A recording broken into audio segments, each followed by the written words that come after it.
జమ్మూ కాశ్మీర్లోని పెహల్గాంలో పర్యాటకులపై జరిగిన ఉగ్రదాడిని ఖండిస్తూ మంచిర్యాల కార్పొరేషన్లో సంపూర్ణ బంద్ కొనసాగుతుంది.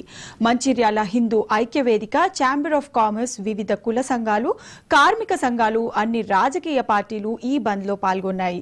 ఉగ్రదాడిలో మరణించిన వారి ఆత్మకు శాంతి చేకూరాలని కోరుతూ పట్టణ వ్యాపారులు స్వచ్ఛందంగా తమ దుకాణాలను మూసివేశారు.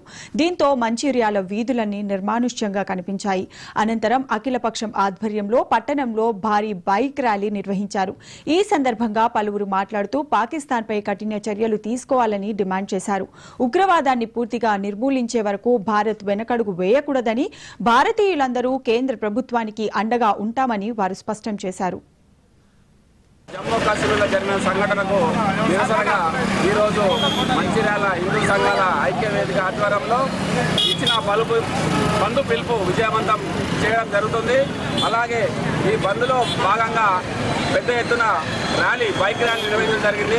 ఈ బైక్ ర్యాలీకి వివిధ పార్టీల నాయకులు, ప్రజాప్రతినిధులు, వివిధ కుల సంఘాలు, వివిధ వ్యాపారస్తులు, ఛాంబర్ ఆఫ్ కామర్స్ కావచ్చు, అమలు సంఘం కావచ్చు, వివిధ కుల సంఘాలు కావచ్చు, వారందరూ కూడా వాళ్ళ కులాలందరూ పక్కకు పెట్టి మనం అందరం భారతీయులము, మనందరం హిందువులం అని చెప్పేసి ఈరోజు పెద్ద ఎత్తున ర్యాలీ విజయవంతం చేయడం జరిగింది. మరి ఏదైతే జమ్మూ కాశ్మీర్లో పహల్గామ్లో జరిగినటువంటి ఉగ్రవాది దాడిలో చనిపోయినటువంటి మృతుల కుటుంబాలకు మా యొక్క సానుభూతిని తెలియజేస్తూ వాళ్ళకు ప్రగాఢ సానుభూతి తెలియజేస్తూ మరి ఏదైతే ఉగ్రవాద దాడులను అరికట్టాలి, ఉగ్రవాదులను అణిచివేయాలని చెప్పేసి మేము కాంగ్రెస్ పార్టీ తరఫున కూడా ఈ బంద్ను విజయవంతం చేస్తున్నాం.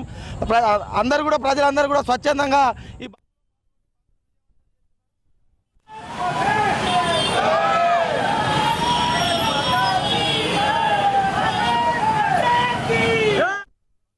మంచిర్యాల అన్ని వర్గాల ప్రజలు, అన్ని వ్యాపార సంస్థలు, అన్ని రాజకీయ పార్టీల సమైక్య పిలుపు. కాశ్మీర్లో పాకిస్తాన్ ఉగ్రవాదుల దాడి, కాల్పులు, అమాయకులైన పర్యాటకులు దాదాపు 26 మందిని కాల్చి చంపిన సందర్భంలో దానికి నిరసనగా మంచిర్యాల వ్యాపార కూడలి బంద్, అదేవిధంగా మంచిర్యాల ప్రధాన వీధుల్లో ఈ రోజు బైక్ ర్యాలీ తీయడం జరిగింది. ఉద్దేశం వల్ల మనమంతా భారతీయులు. ఈ దేశంలో భారతదేశంలో పుట్టిన ప్రతి బిడ్డ భారతీయుడు. భారతీయులకు అన్యాయం జరిగినప్పుడు భారతీయులుగా మనమంతా కులాలు, మతాలు, ప్రాంతాలు వేరైనప్పటికీ ఈ భారతదేశ గడ్డ మీద ఏ అన్యాయం జరిగినా, ఏ కాల్పు జరిగినా దానికి వ్యతిరేకంగా నిలవాల్సిన బాధ్యత భారతదేశం గడ్డపై పుట్టిన ప్రతి బిడ్డపై ఉంది.